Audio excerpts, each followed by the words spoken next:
Hablaremos de tribus urbanas. ¿Han escuchado el término cholombiano?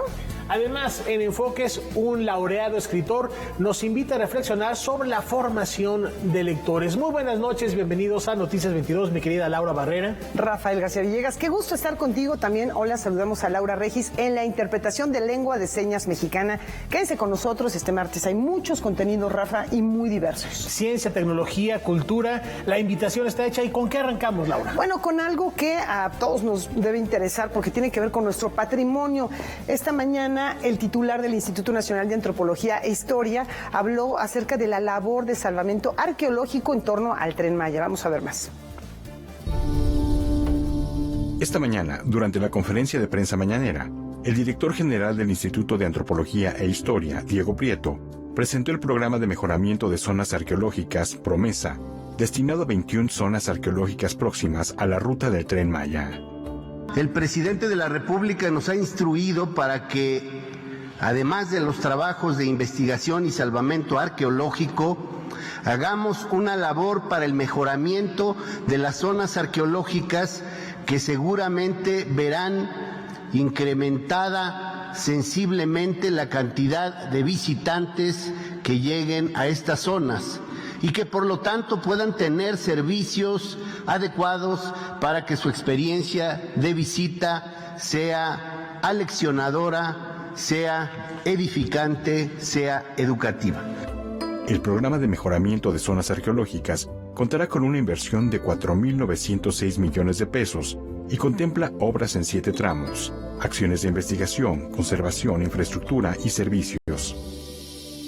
Promesa también contempla la construcción de 2 museos de edificación contemporánea, que se integrarán al entorno natural.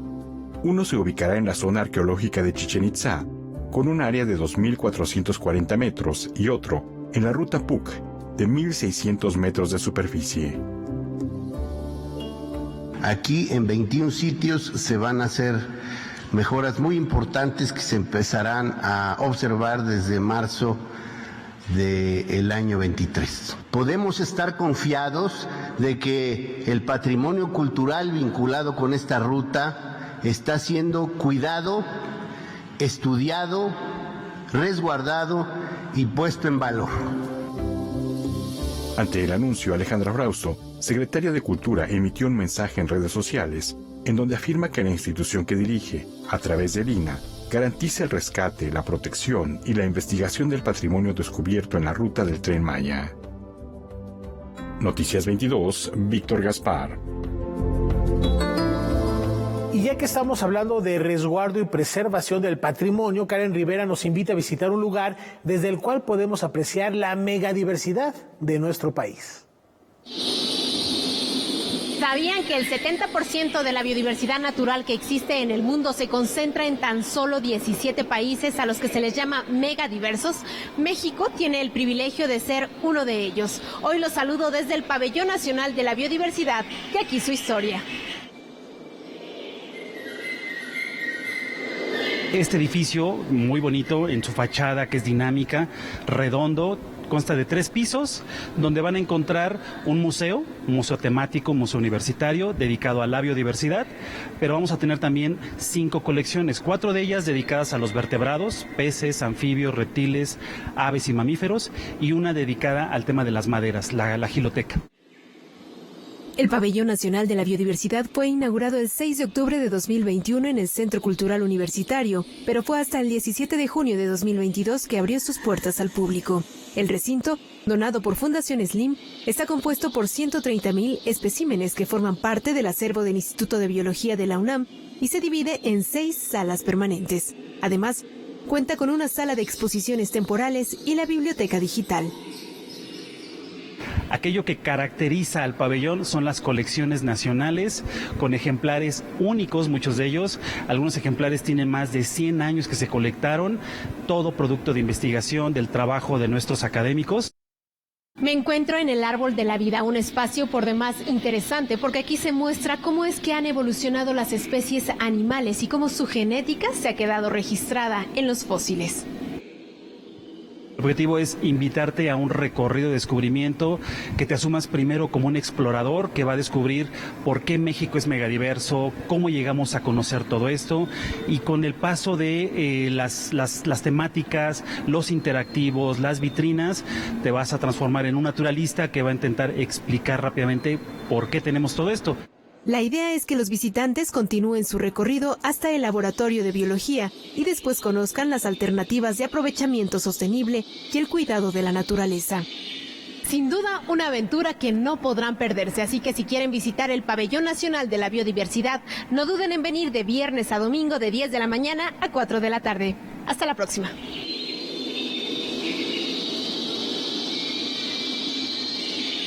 Bueno, sí, como decía Karen hace un instante, el 70% de la biodiversidad del planeta se encuentra en unos cuantos países y entre ellos está el nuestro. Así que, bueno, pues hay que cuidar este patrimonio natural que tenemos. Ahora vamos a hablar del movimiento de vanguardia y artística literaria conocido como el estridentismo, que encuentra nuevos ecos en el Palacio de Bellas Artes. En diciembre de 1921, Manuel Maples Arce publica Actual número 1, considerado el manifiesto fundacional del movimiento estridentista de vanguardia artística y literaria. A 100 años de su aparición, el Museo del Palacio de Bellas Artes organiza el Coloquio Internacional Renovación de la Metrópoli, 1920-1940, para conmemorar este centenario y reflexionar en torno a la Ciudad de México, aspecto central de esta corriente. Son tres mesas de análisis, la que se van a presentar 9 investigadores, tanto mexicanos como extranjeros, muchos de ellos residentes en Estados Unidos, con amplia experiencia de investigación en estos temas. De vida relativamente breve, el movimiento estridentista será abordado en 3 ejes. Son 3 ejes, ¿no? El primero tiene que ver con la ciudad estridentista, ¿no? La ciudad en los imaginarios estridentistas. La segunda mesa tiene que ver con la arquitectura y las extensiones citadinas. Y la última y tercera mesa va más sobre cuerpos, afectos y artefactos en la urbe. El más emblemático parte de la Ciudad de México será abordado con la charla Utopía y Experimentación Científica en el Zoológico de Chapultepec, a cargo del investigador de Dartmouth College, Jorge Quintana Navarrete. Por su parte, Jairo Hoyos Galvis, de la Universidad Puget Sound, será el encargado de concluir el coloquio con su intervención titulada Veladas formas de afeminamiento, ciudad, cuerpo y vanguardia, en la obra del joven Salvador Novo. Uriel Vides identifica algunos puntos de conexión del estridentismo con otras vanguardias.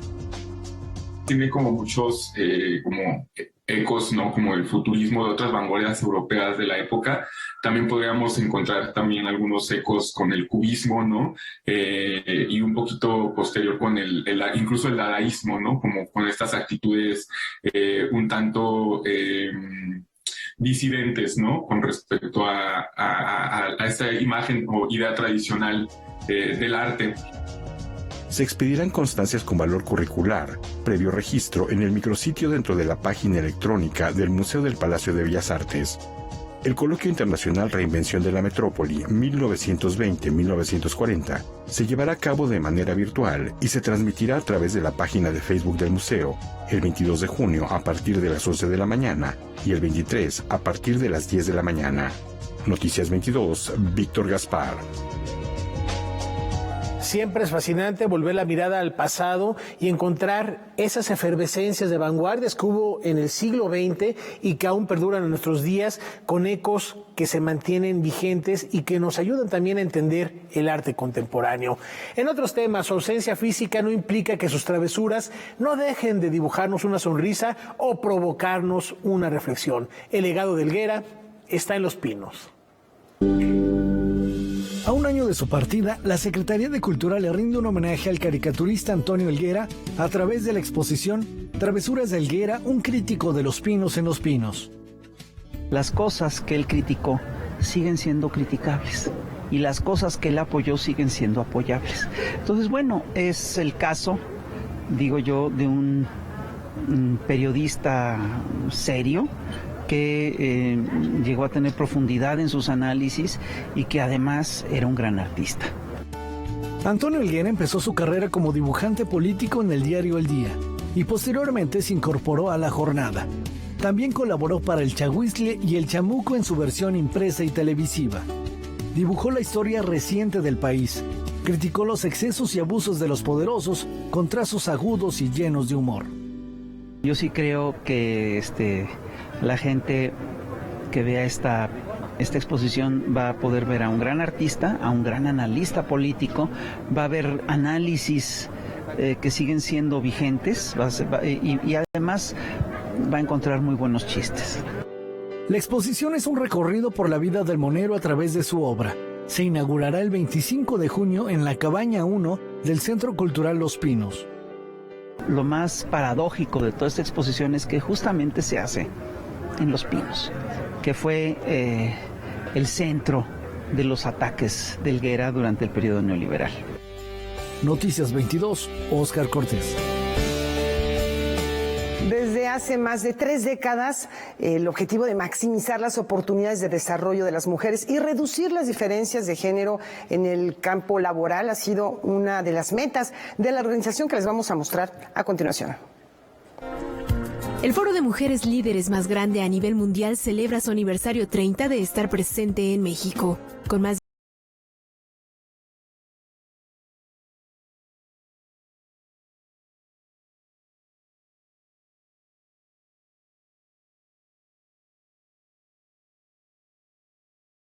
92. A Luz Layú le pide el Foro Internacional que abra un capítulo en México, y de internacional tenía muy poco. Y como ella dijo en nuestra celebración, si ya hubiera piso parejo para las mujeres hoy en día, no sería necesario mantener un grupo de mujeres. Pero como eso aún no se ha logrado, es muy evidente que necesitamos espacios de solidaridad, de apoyo, de networking entre mujeres. La red de apoyo se encuentra en 33 países y una de sus integrantes es la diplomática estadounidense Hillary Clinton. El foro se considera apolítico y comparte datos que inciden en la generación de vínculos y alianzas para maximizar las oportunidades de desarrollo de las mujeres y reducir las diferencias de género en el campo laboral. ¿Cómo podemos darle la espalda a lo que está pasando en nuestro país? Ver tantos feminicidios y que no pase nada, ver que a las mujeres se les desprecia y se les trata como si fueran un pañuelo que pueden tirar a un basurero, es algo que no puede seguir pasando. Esto tiene que ser un discurso para las mujeres, pero también para los hombres. Noticias 22, Karen Rivera. Momento de hacer una brevísima pausa. Al volver les vamos a platicar de un proyecto fascinante de reinserción social. No se muevan de donde están.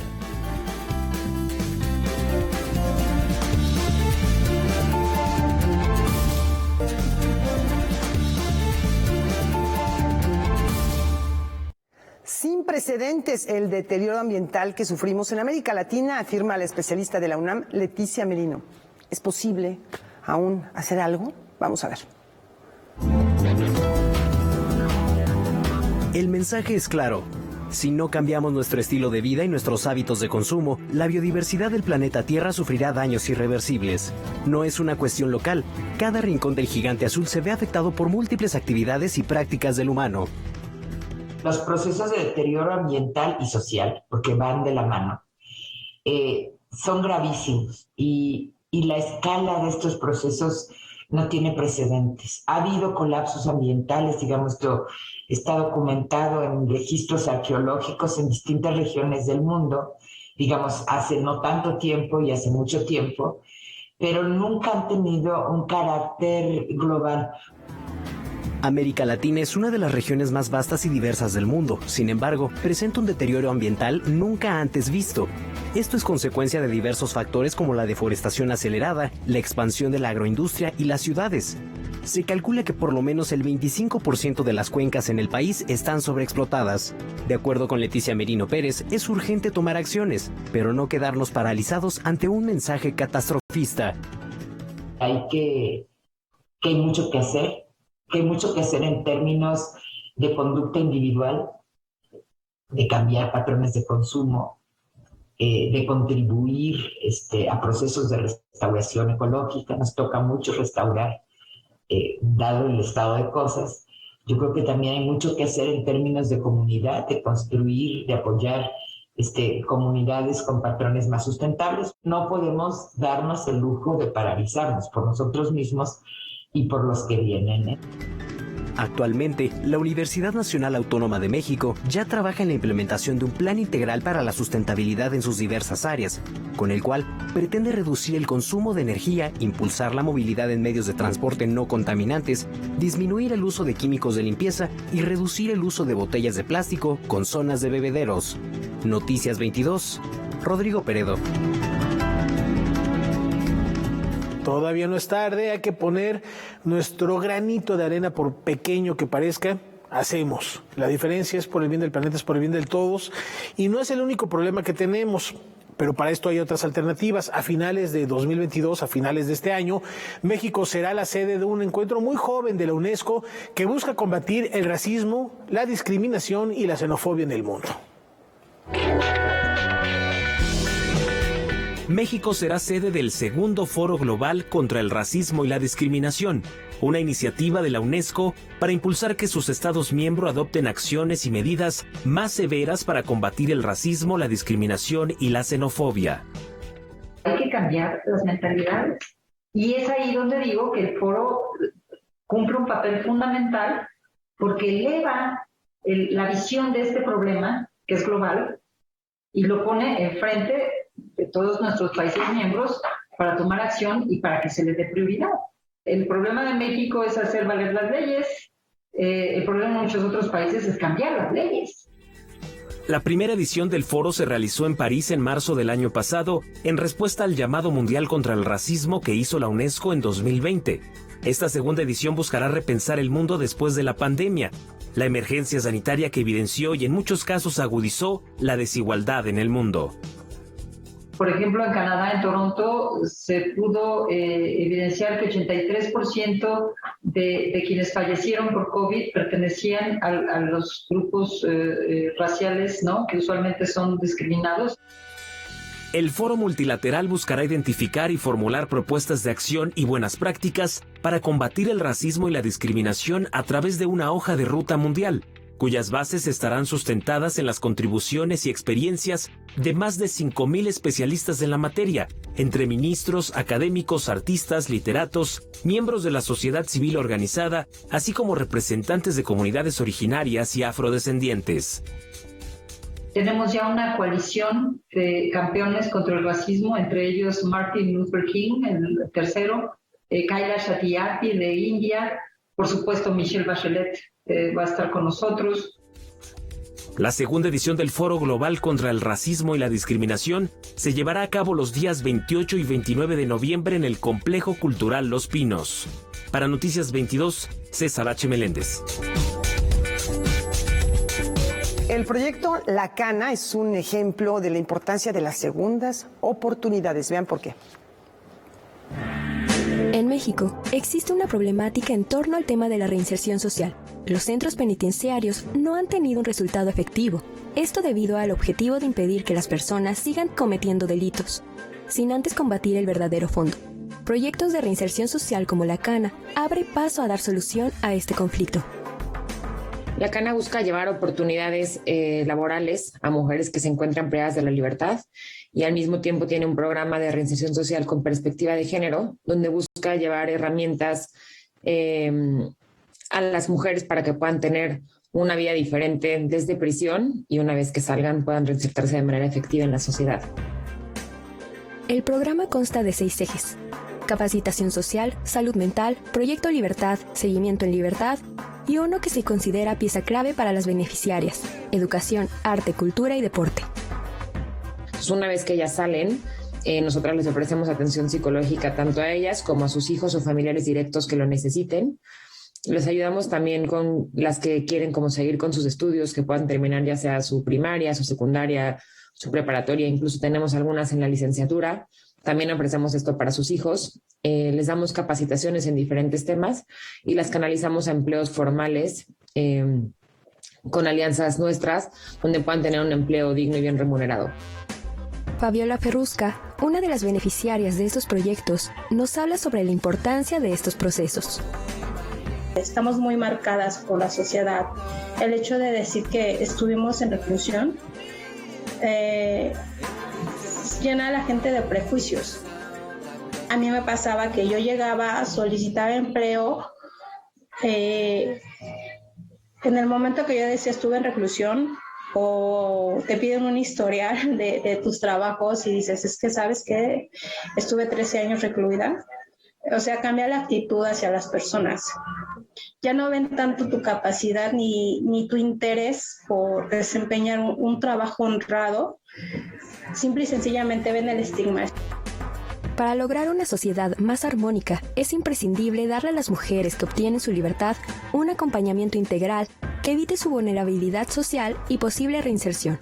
Por tal motivo, la importancia de estos proyectos de esta índole. Todos nos equivocamos por, no sé, circunstancias, personas equivocadas, malas decisiones, no sé, pero todos estamos expuestos a eso, ¿no? Entonces yo creo que el simple hecho de vernos como seres humanos y que todos necesitamos una segunda oportunidad. Noticias 22, Paola Sánchez. Pues ahí está un gran ejemplo y la importancia, ya lo decía Laura, de las segundas oportunidades.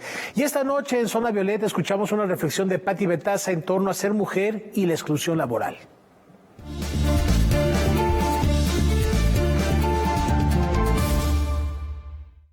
Muy buenas noches. En pleno siglo XXI, ser mujer, vivir en pareja, tener hijos menores de 5 años o estar al cuidado de adultos mayores o personas con alguna discapacidad son obstáculos para conseguir un empleo remunerado. La pandemia agudizó la desigualdad laboral entre hombres y mujeres en este país. ¿Cuántas se quedaron en casa para cuidar a hijos o hijas o algún familiar o algún enfermo? Investigaciones realizadas por el Centro de Estudios Espinosa Iglesias revelan que el principal escollo para la movilidad social y la inclusión en el mundo laboral de las mujeres es la realización de labores domésticas o de cuidado de otras personas, pero sin pago o reconocimiento. Desde el 2006, el Centro de Estudios Espinosa Iglesias ha documentado la problemática que impide que un gran número de mexicanas se sume a la población económicamente activa. PEA, es decir, aunque se tenga la edad, preparación y ganas para estar ahí, no hay forma de estar en la PEA. Revisemos algunos datos. Del 2006 al 2019, las mujeres tuvimos menos posibilidad que los hombres de ir del desempleo o del trabajo no pagado hacia un trabajo formal, ni acceder a servicios de salud. Con la pandemia cayeron los empleos principalmente en el caso de las mujeres. 2 millones se quedaron sin trabajo. Para el 2021, que comenzó la recuperación a niveles prepandémicos con un alto costo físico y emocional para las eternas cuidadoras y responsables de casa. Otros datos de la Comisión Nacional de Salario Mínimo, CONASAMI, publicados por Reforma, señalan que las mujeres casadas o que viven en pareja tienen 56.6% de probabilidades de encontrar empleo frente a un 71.6% si están solteras. También es menor la probabilidad de sumarse a la fuerza laboral si se tienen hijos menores de 5 años, como le decía, o viven con adultos mayores. Mientras 2.9 millones de hombres están sin empleo, 4.7 millones de mujeres están en esa circunstancia. ¿Qué pasaría con la economía de nuestro país si se aprovechara también la fuerza laboral de las mujeres?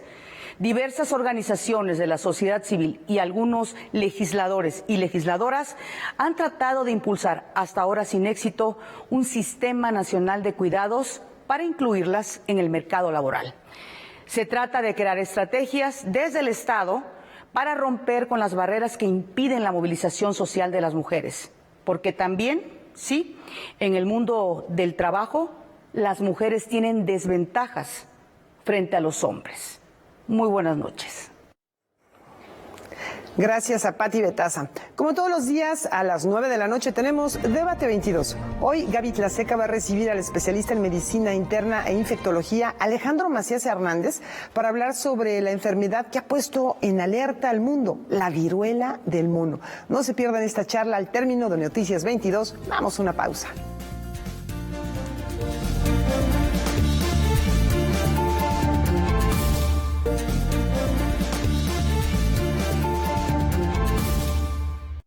Continuamos en Noticias 22 y les preguntamos, ¿les suena familiar el término cholombiano?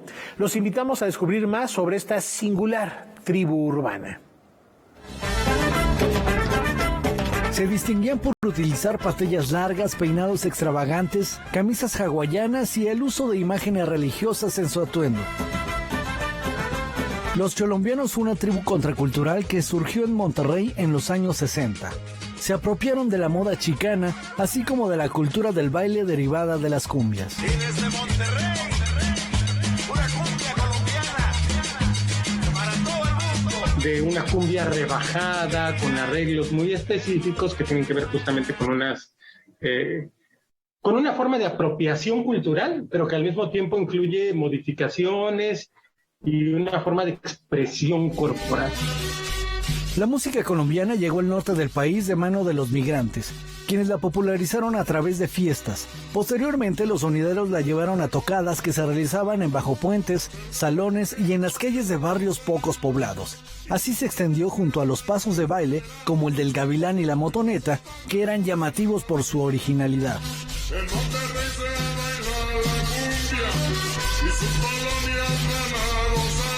En el caso de los cholombianos, creo que desde mi punto de vista, lo más representativo y lo que los hacía visibles en los espacios a los que se dirigían era justamente su capacidad de hacer este baile, que hoy en día muchas personas pues incluso utilizan para burlarse, pero que es un baile que finalmente construyó toda una identidad.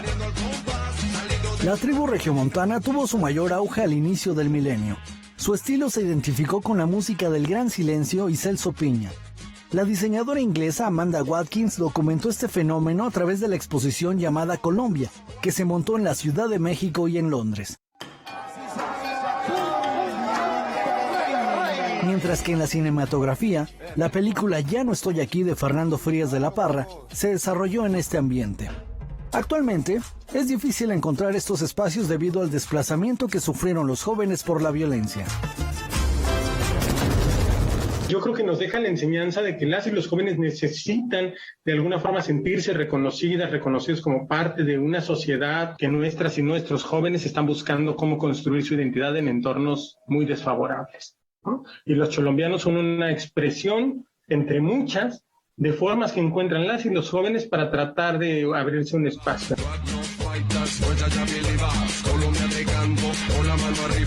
Noticias 22, Oscar Cortés.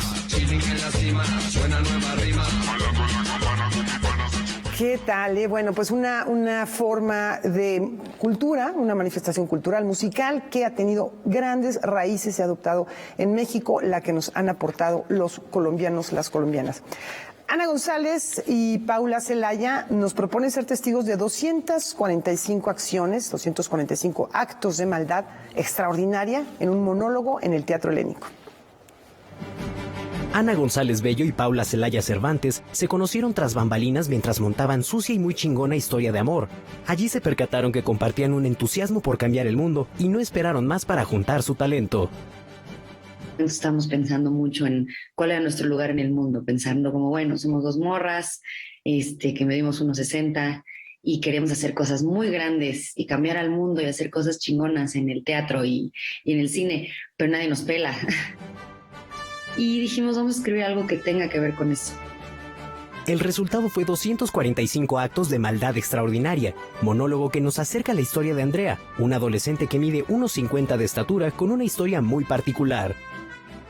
Es hija de un superhéroe súper famoso mexicano que se llama Chucho Man, que, bueno, ya no está, ya no está activo, digamos. Y ella está muy orgullosa de su papá y cree que, bueno, que para ser un superhéroe pues tienes que ser, pues, Chucho Man, ¿no? Como que si eres una niña y mides 1.50, pues no puedes hacer mucho por el mundo. El unipersonal propone un viaje a través de distintos elementos de la comedia y el drama para hacer un análisis de nuestro país, el poder que tiene el individuo para cambiar las cosas y las relaciones entre padres e hijas. Hace algunos años, Ana González Bello obtuvo el premio a Mejor Actriz Emergente en el Festival Internacional de Monólogos United Solo en Nueva York con esta propuesta, que ahora tiene una breve temporada en el Teatro Helénico. Y me encantaría que pudieran venir a acompañarnos en esta historia, comedia nostálgica, mexicana, muy mexicana, que creo que les va a gustar mucho. Estamos a las 8 de la noche, 5 miércoles nada más, terminamos el 20 de julio en el Centro Cultural Helénico. Los esperamos. Para Noticias 22, Rodrigo Peredo. Me voy a dar una vuelta y sumar un acto más de maldad a esta propuesta ahí en el Helénico. En otros temas, la hibernación, la fertilidad, la condensación de la vida y su potencia son elementos que integran la propuesta artística de Irma Palacios. Vamos a conocerla. El paisaje abstraído, pero también la poética plástica de Irma Palacios está presente en la exposición Paisajes Esenciales que ofrece la Galería de la Secretaría de Hacienda y Crédito Público. Son 51 piezas entre óleos, dibujos, grabado, esculturas y cerámica. 13 de ellas pertenecen a la colección Pago en Especie de la Secretaría de Hacienda. 35 más proceden de la colección personal del artista y 3 son obras procedentes del Museo de Arte Moderno y el Museo Nacional de la Estampa. La muestra se organiza en 4 núcleos. El primero es el viento, los bosques, el movimiento del viento en el desierto. El segundo es la visión subterránea, los minerales. El tercero es el sentido del viaje y del mar, de los ríos. Y el cuarto de las escrituras antiguas y las escrituras primigenias. Si bien las pinturas no son figurativas, estas crean atmósferas a partir del color, el manejo de la luz, las formas y las texturas, aspirando a generar una experiencia en el espectador, a evocar paisajes comunes. Pero sin que los podamos reconocer inmediatamente, que recordemos el bosque, que recordemos la tierra, que recordemos el mar, pero sin recordar un paisaje en específico. No son paisajes figurativos, sino paisajes de sensaciones, son paisajes de esencias, de recuerdos, de alucinaciones, de añoranzas, de la memoria, de reconstrucción de la imaginación. Una sección de espacios esenciales presenta un periodo particular en la creación de Irma Palacios. En el 2001-2002 tuvo un cuerpo de trabajo muy interesante en el que se acercó a escrituras antiguas, a pintura rupestre, y con eso hizo sus propios códigos, sus propios lenguajes, y hizo también escultura mucho más racional, con colores mucho más monocromáticos, en los que había seriación, repetición, y fue un periodo que solo fue durante esos años. Irma Palacios, Espacios Esenciales, permanecerá abierta en la Galería de la Secretaría de Hacienda y Crédito Público durante todo 2022. Noticias 22, Víctor Gaspar. Tenemos una muy breve pausa y regresamos para echarle un vistazo al mundo.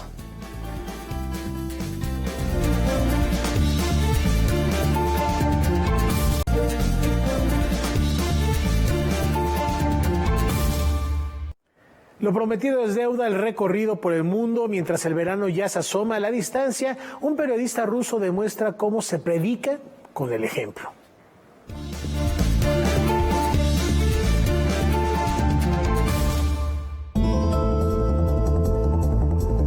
Luego de obtener el Premio Nobel de la Paz 2021, el periodista ruso Dmitry Muratov, editor en jefe del periódico independiente Novaya Gazeta, vuelve a hacer noticia al subastar la medalla del Nobel por $103.5 millones.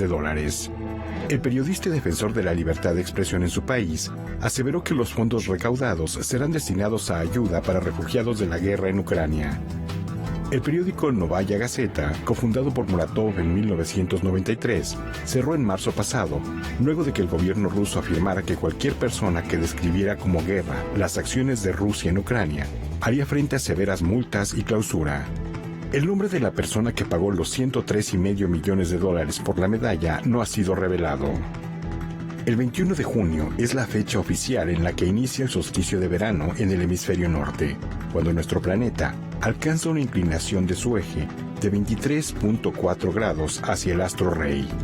Aunque solo se trata de una fecha conmemorativa y no de la fecha exacta, el solsticio de verano es considerado el día más largo del año. Tradicionalmente, se llevan a cabo ceremonias rituales en sitios emblemáticos como Stonehenge o las zonas arqueológicas de México, muchas veces acompañadas de la práctica de yoga, disciplina de la que el 21 de junio también se conmemora su Día Internacional. Descubramos ahora los secretos que guarda la esmeralda oriental. Esta criatura es uno de los seres vivos más extraordinarios de la Tierra. Es un animal que también es planta y se llama Elysia cloratica, también conocida como babosa de mar verde esmeralda o simplemente esmeralda oriental. Perteneciente al tronco de los moluscos, este gastrópodo puede vivir hasta 1 año sin comer. ¿Y cómo puede suceder esto? El canal de YouTube TED explica que se debe a que la Elysia cloratica es el único animal conocido que hace fotosíntesis. Esta babosa de forma semejante a una hoja de lechuga se alimenta de algas microscópicas que se encuentran en las áreas pantanosas en donde habita. Y aunque las digiere con sus dientes puntiagudos, no destruye los cloroplastos, que son los que transforman la luz del sol en alimento. Estos cloroplastos se integran a las células digestivas de la esmeralda oriental, permitiéndole ir por la vida alimentándose durante meses simplemente de la luz del sol. Es por eso que la Elysia clorótica parece más una hoja, lo que le permite camuflajearse y conseguir comida. Pero no solo eso. El organismo de estas criaturas es capaz de remover los cloroplastos dañados y así evitar la acumulación de químicos potencialmente dañinos. Animales como este, que comen y son comidos sin destruir los cloroplastos preciosos, dan lugar a las plantas y bosques marinos más productivos del océano. Para Canal 22, Katia León Monterrubio. Es momento de nuestro segmento estelar de los martes, Enfoques. Vamos a descubrir a quien entrevistó hace unos días Laura Barrera para reflexionar sobre la literatura. Entre muchas otras cosas, ahí les dejamos esta entrevista, ahorita regresamos.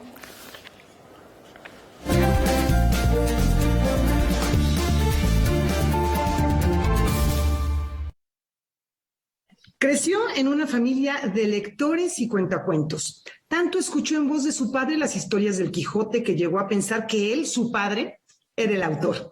Y de tanto leer le dio por escribir, traducir y promover aquello que lo ha enriquecido y a lo que mucho ha aportado, la lectura. Nos enlazamos con Felipe Garrido. Felipe, gracias por tu presencia en Canal 22. Es un gusto poder platicar contigo. Laura, gracias a ti, gracias a Canal 22. Es un gusto, un placer, un honor que tengamos esta conversación. Felipe, vamos a platicar un ratito, ¿qué te parece de la lectura de los jóvenes, los niños frente a los libros, del Quijote un poquito, de la academia y desde luego de tus proyectos, de lo que estás trabajando actualmente? Bueno, como mencionaba yo hace un instante, creciste en una familia lectora, has estado rodeado por gente que lee, has dedicado tu vida a la formación de lectores, grandes esfuerzos, grandes textos. En el último informe del INEGI se da a conocer que la población lectora ha disminuido. Bueno, esto no es nuevo, tiene al menos 8 años de estar cayendo. Es curioso que quienes leen habitualmente ahora leen más. Entonces, bueno, es un grupo reducido, leen más, pero quienes no leen, pues es un grupo que está creciendo. ¿Tú encuentras alguna lógica en todo esto? ¿Tú lo explicas de alguna manera? Encuentro razones para que sea como dices, que efectivamente así es. Cuando se fundó la Secretaría de Educación Pública hace 100 años, ya el año pasado se cumplieron 100, Vasconcelos causó una gran impresión con sus campañas de alfabetización. Una impresión tan fuerte que todavía seguimos creyendo que alfabetizar es formar lectores, cosa que por supuesto no es cierta. Tú puedes alfabetizar a un grupo de personas en 2 semanas de trabajo. Puedes hacer que aprendan a reconocer las letras y balbuceen su lectura. Pero eso está lejísimos de ser un lector. Eso es un paso indispensable. Por supuesto, si no hay alfabetización no se podrán formar lectores, pero no es la meta. Está lejísimos de ser la meta. Un lector es alguien que entiende lo que lee. Y la gran crisis de nuestra educación se puso de manifiesto hace unos 30 años, cuando fue evidente que los alumnos que llegaban a las universidades en primer ingreso no entendían lo que leían. Que realmente tú, como dice el prólogo de uno de tus libros, un lector de a de veras. Un lector de a de veras. ¿Cuál es el lector de a de veras? Porque estamos leyendo permanentemente hasta mensajes de publicidad en las calles, pero esto no es un lector, o sí es un lector. Tú dime, Felipe. Bueno, esa es una clase de lector muy elemental, digamos, ¿no? Es decir, sí es un lector, porque está leyendo y está entendiendo, y si lee una publicidad en la calle, entiende el mensaje que ese letrero o ese corto en la televisión le está mandando. Es decir, sí es un lector elemental. Digamos que un país tiene que cimentar sus posibilidades de desarrollo en el nivel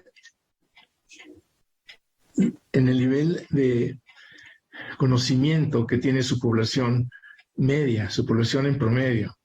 Porque en todos los países hay genios, en todos los países hay alguien que puede ser premio Nobel, aunque la población del país no sepa leer. Eso sucede todos los días. Pero ese país no va a poder progresar porque ese premio Nobel no puede hacer el trabajo que tendrían que hacer todos los ciudadanos de ese país. Entonces, un país, sus oportunidades de desarrollo, de crecimiento, se dan a partir de la escolaridad media que tiene y de que esa escolaridad sea efectiva. Esa lectura utilitaria es importantísima, pero no es suficiente.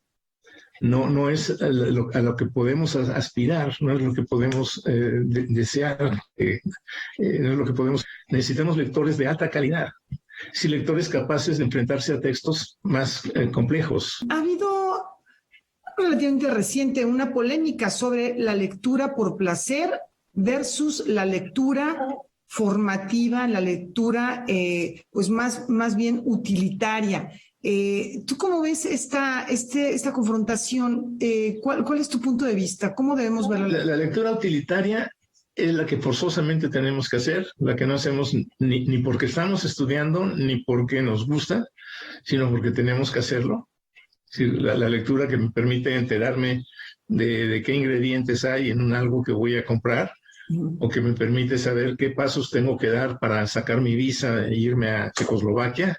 Es decir, esa es la lectura utilitaria, la que usamos para satisfacer las necesidades prácticas del día con día. Luego hay una lectura escolar, una lectura especializada por asignaturas. Es un error creer que esa lectura no da placer. La botánica y la historia y la geografía, ahí hay tantas oportunidades de placer.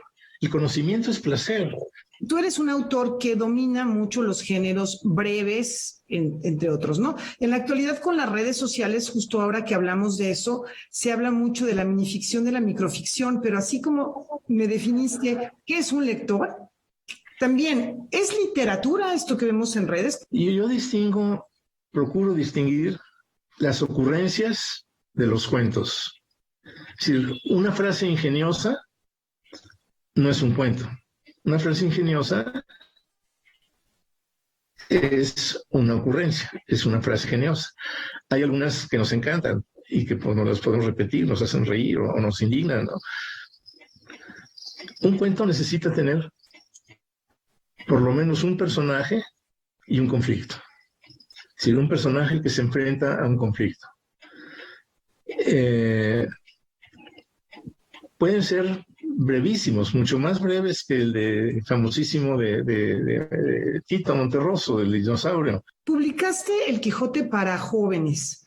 ¿Por qué un joven o un niño no podría acercarse al Quijote en su versión original? O a lo mejor estoy malentendiendo tu publicación. ¿Me puedes explicar? Yo tengo un Quijote como historieta. Un Quijote donde están los dibujos y digamos son los globitos lo que yo tuve que escribir para ese Quijote. Un joven, un niño de 8, de 10 años, no, muy difícilmente puede llegar al texto del Quijote tal como Cervantes lo escribió. A mí esa labor de simplificación de Cervantes, como tú dijiste al presentarme, la hizo mi padre. La hizo mi padre, mis hermanas y yo. Después en la casa se acostumbraban las sobremesas más bien largas.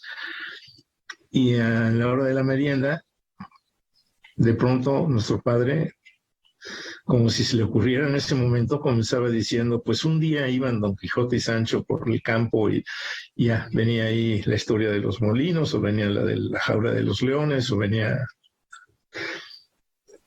A nosotros nos encantaba que nos contara esas historias. Él mismo se encargó de decepcionarnos, porque algún día nos regaló una edición infantil del Quijote. ¿En qué estás trabajando actualmente? Si nos quieres compartir, ahora, ¿en qué estás enfocado? Fíjate que hay un libro que está terminado, está ya con su editor, y que yo espero que quede publicado pues en julio o más tardar agosto. Son cuentos cortos, otra vez. Son cuentos, lleva el nombre que llevaron estos cuentos mientras estuvieron apareciendo en la jornada. Mentiras transparentes. Felipe Garrido, siempre termino esta entrevista con 3 preguntas inspiradas en el cuestionario Proust, que pues son de respuesta inmediata y de respuesta de una palabra o quizá una frase muy breve, que si me permites te hago las preguntas. Órale, me someto. La primera sería, ¿en qué país o qué ciudad ficticia elegirías vivir? ¿Alguna ciudad de la literatura, del cine, alguna ciudad ficticia? Una ciudad ficticia. En Utopía. Muy bien. En la Utopía. Después sería... De Tomás Moro. Si tuvieras que vivir de nuevo alguna etapa de tu vida, ¿cuál elegirías? Yo estoy absolutamente convencido de que las decisiones que he ido tomando a lo largo de mi vida son las que en ese momento mejor me parecieron. Y estoy totalmente seguro de que si volvieran a hacer, volvería a repetir mi vida tal cual. Y finalmente, Felipe, ¿algo que extrañes de México cuando estás fuera del país? Todo. Todo. A mí me encanta viajar por México. Lo he recorrido mucho porque he tenido la fortuna de trabajar en lugares donde mi trabajo era recorrerlo en parte. Felipe Garrido, muchísimas gracias por esta conversación. Un placer platicar. Ha sido un enorme placer platicar contigo, estar en Canal 22. Agradezco muchísimo esta entrevista. Siempre es un placer escuchar al maestro Garrido. Y ahí está la recomendación, Laura, volvernos lectores de calidad. Lectores de calidad, lectores por placer, lectores que disfruten en verdad con el conocimiento. No hay que leer cualquier cosa, hay que también aprender. El tiempo es limitado en la vida, ¿no? Que leemos. Muchas gracias al maestro Garrido, gracias a ustedes. Y nos vamos a despedir, Laura, como es costumbre, con música. Hoy celebrando los 90 años de un gran compositor, Lalo Schifrin. Él, para que se den una idea, son 90 años de historia, 90 años de vida. Tocó con Dizzy Gillespie, alguna vez coincidió con Astor Piazzolla. Además, hizo no solo música clásica, no solo jazz, sino es muy reconocido por las bandas sonoras, por música también para series de televisión. Harry el Sucio es una de ellas. Y hay una peculiaridad, Laura, con respecto a lo que vamos a escuchar a continuación.